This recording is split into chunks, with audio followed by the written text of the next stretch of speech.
Assalomu alaykum hurmatli YouTube ishqibozlari, musofirda yurgan aka-ukalar, qadrli obunachilar. Mana bugun navbatdagi darvozamizni Toshkent viloyati Angren shahriga olib kelib o'rnatdik, Chinobod mahallasiga.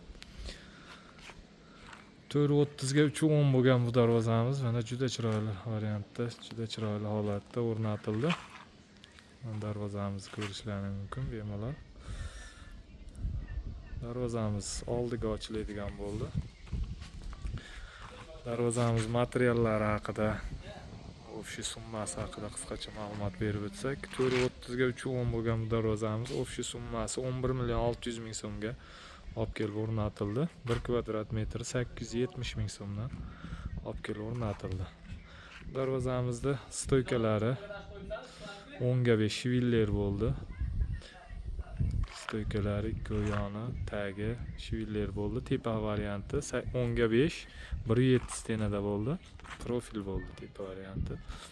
Ichidagi profillari 6 ga 4 1.5 stenada, listlari 1.8 lik listda bo'ldi. Mana ko'rishlaringiz mumkin. Ichidagi arqon chaspak 2 ga 3 chaspaklari ham o'sha 1.5 lik stenada. 2 ga 3 chaspaklari 1.5 lik stenada, arqon chaspaklari ham qalin stenalida qo'yildi. Ruchkalariga ham tillarang nejvinkalar yopishtirilib, juda chiroyli holda o'rnatildi. Zamoklar zubur zamok har doim o'rnatilgan.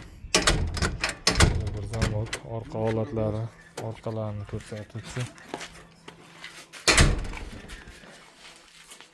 Mana orqa holatlari, orqalari ham tekis, plotniy bo'lib, juda chiroyli holda o'rnaldi.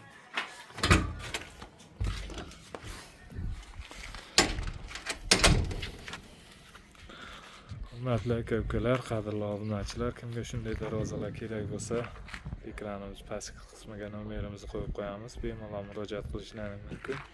O'zbekiston bo'ylab dostavka, ustanovka mavjud. Unda kanalimizga yangi bo'lgan bo'lsalaring, obuna bo'lib, like tugmachasini bosib, videomiz keng tarqalishiga hissa qo'shasizlar degan umiddamiz. Hamda doim videolarimiz kuzatib borsalaring, keyingi videolarimizda ham kraska sepish, o'rnatish jarayonlarini qo'yib borishga harakat qilamiz. Doim sog' bo'linglar, salomat bo'linglar.